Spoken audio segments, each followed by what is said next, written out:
Hello hi ನಮಸ್ಕಾರ, welcome to food media traveller. ನಾನು ಶರತ್ ಕುಮಾರ್.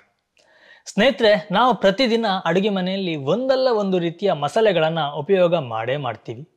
ನಾವು ಪ್ರತಿದಿನ ಅಡುಗೆಗೆ ಉಪಯೋಗ ಮಾಡುವಂಥ ಮಸಾಲೆ ಪದಾರ್ಥಗಳು ನಮ್ಮ ಆರೋಗ್ಯಕ್ಕೆ ಸಾಕಷ್ಟು ಬೆನಿಫಿಟ್ಗಳನ್ನು ನೀಡುತ್ತೆ.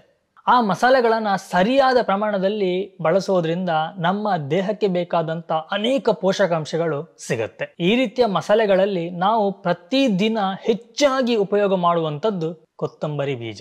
ಈ ಕೊತ್ತಂಬರಿ ಬೀಜದ ಉಪಯೋಗದಿಂದ ನಮಗೆ ಅನೇಕ ಆರೋಗ್ಯ ಲಾಭಗಳು ಸಿಗುತ್ತೆ. ನಾವೆಲ್ಲ ಏನು ಅಂದ್ಕೊಂಡಿದೀವಿ, ಈ ಕೊತ್ತಂಬರಿ ಬೀಜವನ್ನ ಉಪಯೋಗ ಮಾಡೋದ್ರಿಂದ ಒಂದೊಳ್ಳೆ ರುಚಿ ಬರುತ್ತೆ, ಒಂದೊಳ್ಳೆಯ ಘಮ ಬರುತ್ತೆ ಅನ್ನೋದು. ಇದು ಕೂಡ ನಿಜನೇ. ಆದರೆ ಅದಕ್ಕಿಂತ ಹೆಚ್ಚಾಗಿ ನಮ್ಮ ದೇಹಕ್ಕೆ ಬೇಕಾದಂಥ ಅನೇಕ ಪೋಷಕಾಂಶಗಳು ಸಿಗುತ್ತೆ. ಈ ಕೊತ್ತಂಬರಿಯ ಬಗ್ಗೆ ಆಯುರ್ವೇದದಲ್ಲಿ ಸಹ ಮಹತ್ವವಾದಂತಹ ಅಂಶಗಳನ್ನು ಉಲ್ಲೇಖ ಮಾಡಲಾಗಿದೆ. ಇವತ್ತಿನ ವಿಡಿಯೋದಲ್ಲಿ ಈ ಕೊತ್ತಂಬರಿಯಿಂದ ನಮ್ಮ ದೇಹಕ್ಕೆ ಏನೆಲ್ಲ ಉಪಯೋಗಗಳಿದೆ ಅನ್ನೋದನ್ನ ನೋಡೋಣ. ಅದಕ್ಕಿಂತ ಮುಂಚೆ ನೀವು ನಮ್ಮ ಚಾನಲ್ಗೆ ಹೊಸಬರಾಗಿದ್ದರೆ ಇವಾಗಲೇ ಸಬ್ಸ್ಕ್ರೈಬ್ ಮಾಡ್ಕೊಳ್ಳಿ. ಹಾಗೆಯೇ ಪಕ್ಕದಲ್ಲಿ ಬೆಲ್ ಐಕನ್ನ ಕ್ಲಿಕ್ ಮಾಡಿ ಆಲ್ ಆಪ್ಷನ್ನ ಸೆಲೆಕ್ಟ್ ಮಾಡ್ಕೊಳ್ಳಿ. ನಮ್ಮ ಇದೇ ರೀತಿಯ ಪ್ರತಿಯೊಂದು ವಿಡಿಯೋಗಳ ನೋಟಿಫಿಕೇಶನ್ ಪಡಿಬೋದು. ಹಾಗೆ ವಿಡಿಯೋನ ಮಿಸ್ ಮಾಡದೆ ಮೊದಲು ನೀವು ನೋಡ್ಬೋದು. ಕೊತ್ತಂಬರಿ ಬೀಜ ಯಾರಿಗೆ ಗೊತ್ತಿಲ್ಲ ಹೇಳಿ? ಪ್ರತಿದಿನ ಪ್ರತಿಯೊಬ್ಬರು ತಮ್ಮ ಅಡುಗೆ ಮನೆಯಲ್ಲಿ ಉಪಯೋಗ ಮಾಡ್ತೀವಿ. ಒಂದು ಡಬ್ಬದಲ್ಲಿ ಹಾಕಿ ಶೇಖರಣೆ ಮಾಡೇ ಇರ್ತೀವಿ ನಾವು. ಈ ಕೊತ್ತಂಬರಿ ಖಾಲಿ ಆದರೆ ಏನೋ ಒಂದು ಕಸಿವಿಸಿ ಅಡುಗೆ ಚೆನ್ನಾಗಿರಲ್ಲ ಅನ್ನೋ ಒಂದು ಮೆಂಟಾಲಿಟಿ ಕೂಡ ನಮ್ಮಲ್ಲಿದೆ. ಕೆಲವರಿಗೆ ಕೊತ್ತಂಬರಿ ಬೀಜ ಅಂತ ಹೇಳಿದ್ರೆ ಗೊತ್ತಾಗ್ಲಿಕ್ಕಿಲ್ಲ. ಯಾಕಂತಂದ್ರೆ ಇದಕ್ಕೆ ನಾವು ಧನಿಯಾ ಅಂತಾನೂ ಕರಿತೀವಿ. ಹಾಗೆಯೇ ಇಂಗ್ಲಿಷ್ನಲ್ಲಿ ಕೋರಿಯಂಡರ್ ಸೀಡ್ಸ್ ಅಂತಲೂ ಸಹ ಕರಿತೀವಿ. ಈ ಕೊತ್ತಂಬರಿ ಬೀಜದಲ್ಲಿ ಯಥೇಚ್ಛವಾದಂತಹ vitamin B, vitamin C, vitamin K ಅಂಶ ಸಮೃದ್ಧವಾಗಿದ್ದು ಇದು ಉತ್ಕರ್ಷಣ ನಿರೋಧಕ ಶಕ್ತಿಯನ್ನ ಹೊಂದಿದೆ. ಈ ವಿಟಮಿನ್ಗಳು ಚರ್ಮ ಮತ್ತು ಕೂದಲಿಗೆ ಆರೋಗ್ಯಕರವಾಗಿದೆ. ನಾವು ಕೊತ್ತಂಬರಿ ಬೀಜವನ್ನು ಸೇವನೆ ಮಾಡೋದ್ರಿಂದ ವಯಸ್ಸಾದ ಹಾಗೆ ನಮ್ಮ ಚರ್ಮ ಸುಕ್ಕುಗಟ್ಟುವಂಥದ್ದಾಗತ್ತೆ. ಈ ಸುಕ್ಕುಗಟ್ಟುವಂಥದ್ದು ತುಂಬಾ ಕಡಿಮೆಯಾಗಿ ಗೋಚರಿಸಲಿಕ್ಕೆ ಕಾರಣವಾಗುತ್ತೆ. ಭಾರತೀಯರು ಹೆಚ್ಚಾಗಿ ಕೊತ್ತಂಬರಿಯನ್ನ ಯಾಕೆ ಉಪಯೋಗ ಮಾಡ್ತಾ ಇದ್ದಾರೆ ಅಂತಂದ್ರೆ, ನಾವು ತಿಂದಂಥ ಆಹಾರ ಜೀರ್ಣ ಆಗದಿದ್ರೆ ಆ ಜೀರ್ಣದ ಸಮಸ್ಯೆಗೆ ಈ ಕೊತ್ತಂಬರಿ ಒಂದು ಪರಿಹಾರವಾಗುತ್ತೆ. ಅಷ್ಟೇ ಅಲ್ಲದೆ ಹೊಟ್ಟೆ ಉಬ್ಬುವುದು, ಗ್ಯಾಸ್ಟ್ರಿಕ್, ಅತಿಸಾರ, ವಾಕರಿಕೆ, ಹಾಗೆಯೇ ಕರುಳಿನ ಸಮಸ್ಯೆಗೂ ಸಹ ಈ ಕೊತ್ತಂಬರಿ ಬೀಜಗಳು ಅತ್ಯುತ್ತಮವಾದ ಒಂದು ಔಷಧಿ. ಥೈರಾಯ್ಡ್ ಸಮಸ್ಯೆ ಇರುವವರು ಈ ಕೊತ್ತಂಬರಿಯನ್ನ ನೀರಿಗೆ ಹಾಕಿ ನೆನೆಸಿ ಆ ನೀರನ್ನ ಸೇವನೆ ಮಾಡೋದ್ರಿಂದ ಥೈರಾಯ್ಡ್ ಸಮಸ್ಯೆ ತುಂಬ ಬೇಗನೆ ಗುಣವಾಗುತ್ತೆ.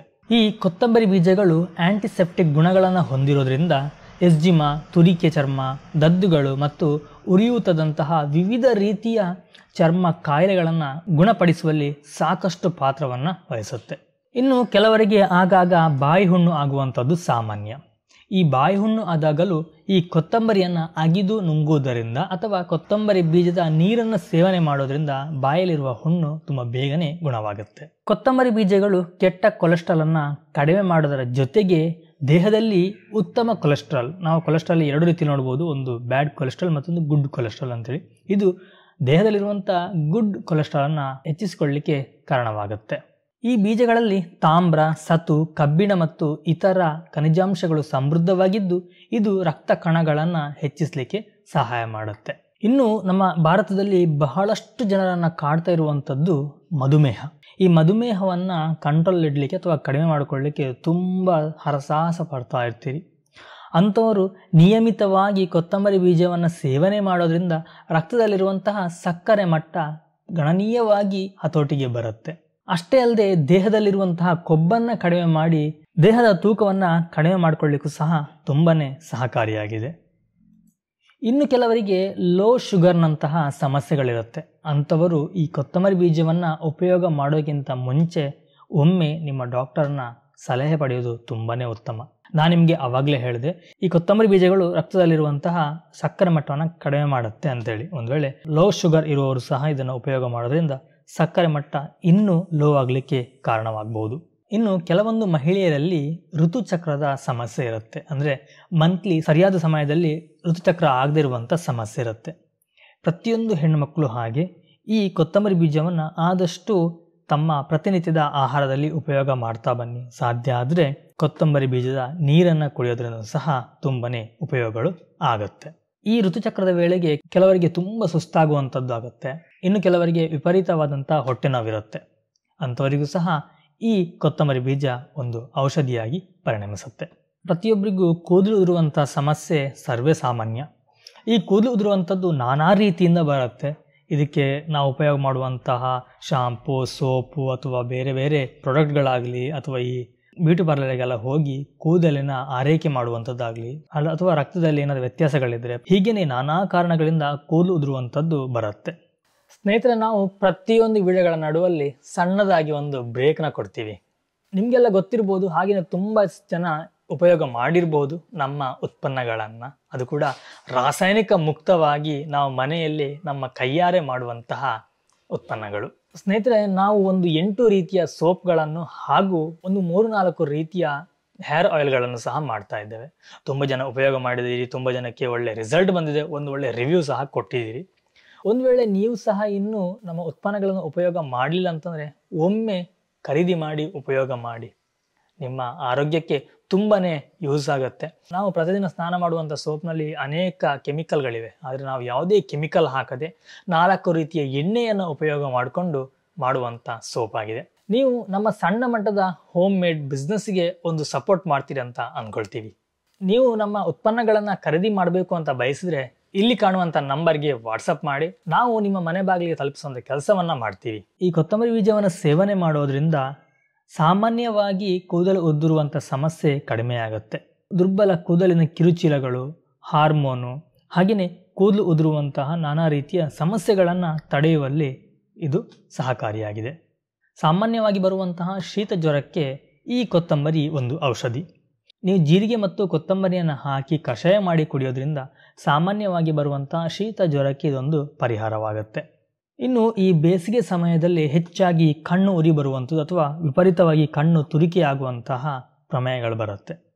ಅಂಥ ಸಮಯದಲ್ಲಿ ಒಂದು ಸ್ವಲ್ಪ ಕೊತ್ತಂಬರಿಯನ್ನು ತಗೊಂಡು ಒಂದು ತೆಳುವಾದ ಬಟ್ಟೆಗೆ ಕಟ್ಟಿ ಆ ಗಂಟನ್ನು ನೀರಿನ ಒಳಗೆ ಇಟ್ಟು, ಒಂದು ಸ್ವಲ್ಪ ನೀರು ತಗೊಳ್ಳಿ, ಆ ನೀರಿನ ಒಳಗೆ ಇಟ್ಟು 6 ಗಂಟೆಗಳು ಬಿಟ್ಟು ಆ ನೀರನ್ನು ಕಣ್ಣಿಗೆ ಹಾಕೋದ್ರಿಂದ ಕಣ್ಣು ಉರಿ ಅಥವಾ ಕಣ್ಣು ತುರಿಕೆಯಾಗುವಂಥದ್ದು ಕಡಿಮೆ ಆಗುತ್ತೆ.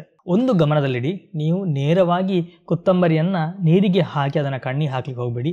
ಅದರಲ್ಲಿ ಬರುವಂಥ ಸಣ್ಣ ಸಣ್ಣ ಡಸ್ಟ್ ಎಲ್ಲ ನಮ್ಮ ಕಣ್ಣಿಗೆ ಹೋಗಿ ಇನ್ನೊಂದು ಸಮಸ್ಯೆಗೆ ಕಾರಣವಾಗಬಹುದು. ಹಾಗಾಗಿ ಬಟ್ಟೆಯಲ್ಲಿ ಕಟ್ಟಿ ಆ ಗಂಟನ್ನು ನೀರಿನಲ್ಲಿ ಇಟ್ಟು ನೆನೆಸಿ ಆನಂತರ ಆ ನೀರನ್ನು ನಾವು ಕಣ್ಣಿಗೆ ಹಾಕೋಬೇಕು.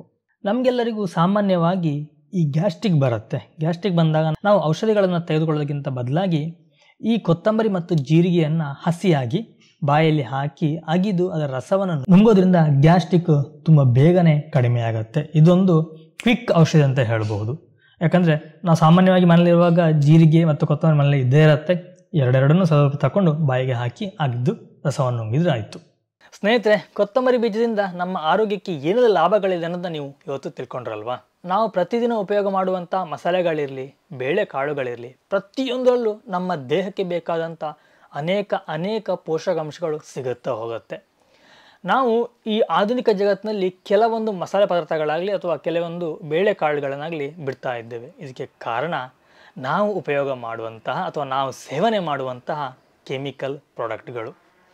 ನಾವು ಕೆಮಿಕಲ್ ಪ್ರಾಡಕ್ಟ್ಗಳನ್ನ ಯೂಸ್ ಮಾಡ್ತೀವಿ. ಅದನ್ನು ಯೂಸ್ ಮಾಡಿ ಕೆಲವೊಂದು ಬೇಳೆಕಾಳುಗಳನ್ನ ತಿಂದಾಗ ಗ್ಯಾಸ್ಟ್ರಿಕ್ ಆಗುವಂಥದ್ದು, ಹೊಟ್ಟೆ ಉರಿ ಅಥವಾ ಹುಳಿ ತೆಗೆ ಬರುವಂಥದ್ದು, ಬೇರೆ ಬೇರೆ ರೀತಿಯ ಆರೋಗ್ಯ ಸಮಸ್ಯೆಗಳು ಕಾಣಿಸ್ಕೊಳ್ಳುತ್ತೆ. ನಮ್ಮ ಉದ್ದೇಶ ಇಷ್ಟೇ, ಪ್ರತಿಯೊಬ್ಬರು ಆದಷ್ಟು ರಾಸಾಯನಿಕ ಮುಕ್ತ ಜೀವನವನ್ನು ಜೀವಿಸಲಿ ಅನ್ನೋದು.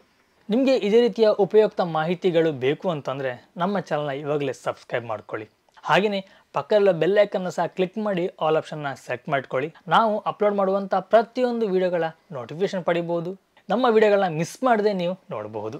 ನಿಮಗೆ ಈ ಇನ್ಫಾರ್ಮೇಷನ್ ಉಳ್ಳಂಥ ವಿಡಿಯೋ ನಿಮಗೆ ಇಷ್ಟ ಆಗಿದ್ದರೆ ಒಂದು ಲೈಕ್ ಕೊಡಿ, ಇಷ್ಟ ಆಗಿಲ್ಲ ಅಂದರೆ ಡಿಸ್ಲೈಕ್ ಕೊಟ್ಬಿಡಿ. ಹಾಗೆಯೇ ನಿಮ್ಮ ಫ್ರೆಂಡ್ಸ್ ಆ್ಯಂಡ್ ಫ್ಯಾಮಿಲಿಗೆ ಶೇರ್ ಮಾಡಿ. ಕೆಲವೊಂದು ವಿಷಯಗಳು ಕೆಲವೊಬ್ಬರಿಗೆ ತಿಳಿದೇ ಇರಬಹುದು. ನೀವು ಒಳ್ಳೆ ವಿಷಯನ ಇನ್ನೊಬ್ಬರ ಜೊತೆ ಹಂಚ್ಕೊಂಡಾಗ ಆಗುತ್ತೆ. ಎನಿವೆ ಸ್ನೇಹಿತರೆ, ನಾನು ನಿಮಗೆ ಮುಂದಿನ ಒಂದು ವಿಡಿಯೋದಲ್ಲಿ ಸಿಗ್ತೀನಿ ಒಂದೊಳ್ಳೆ ರೆಸಿಪಿ ಅಥವಾ ಒಂದೊಳ್ಳೆ ಗಿಡಮೂಲಿಕೆ ಅಥವಾ ಒಂದು ಒಳ್ಳೆಯ ಇನ್ಫಾರ್ಮೇಷನ್ ಜೊತೆ. ಥ್ಯಾಂಕ್ ಯು, ಬಾಯ್, ನಮಸ್ಕಾರ.